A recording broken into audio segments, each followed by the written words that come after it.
interesting things about Islam from you and one of your intellectual soulmates, Camille Paglia.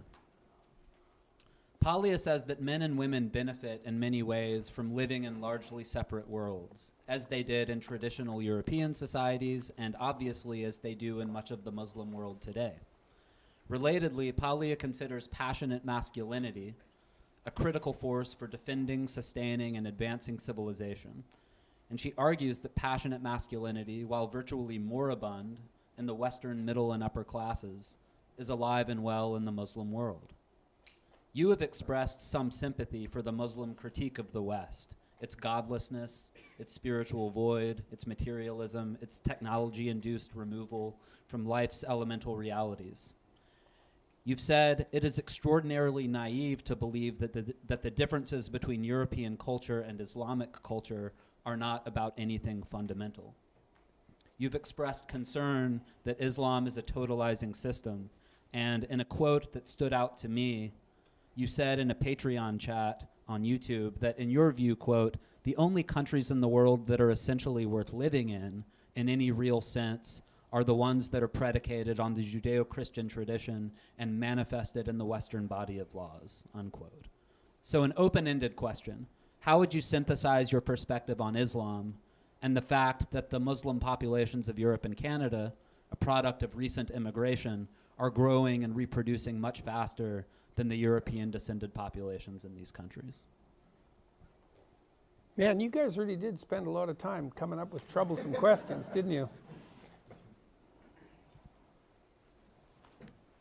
And we can end with See, that. one of the problems is that I'm an ignorant man, and there's lots of things that I don't know. You know, and I don't understand Islam. I don't know enough about it to be an intelligent commentary on it. I've done my best to peck away at the edges, but you know, it would require multiple years of study to understand the similarities and differences between the two viewpoints. It looks to me like what Islam did was take a group of radically disparate tribes and unite them under a single ethos. Of course, the Muslim civilization expanded more rapidly than any other civilization ever had, and occupied a very large part of the world, which of course it still does. Perhaps there's something to be said for that unifying tendency.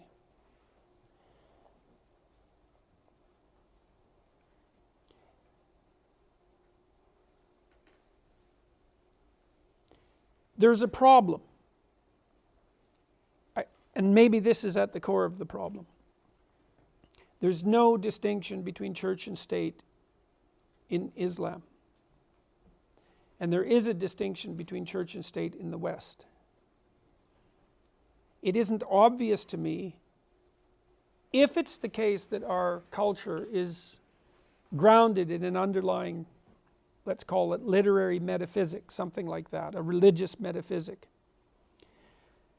Part of the bedrock of our culture is the idea of the separation between church and state. And as far as I can tell, that idea doesn't exist in the Muslim world.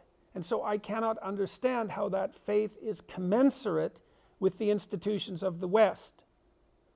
It doesn't seem to me that there's any evidence that it's commensurate, because the number of Islamic democracies is, let's call it, finite.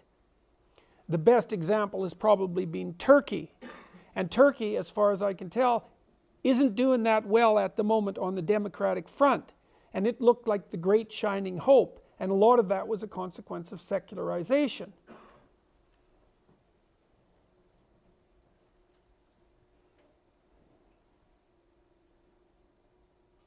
You know, I've spent a lot of time, when I was writing Maps of Meaning, for example, looking for commonalities among religious viewpoints. And I was able to find deep commonalities, I thought, between Buddhism and Christianity, and Taoism and Christianity, and Hinduism and Christianity, for that matter. It was a lot harder when it came to Islam. It's not a faith that's opened itself up to me. I don't understand it well.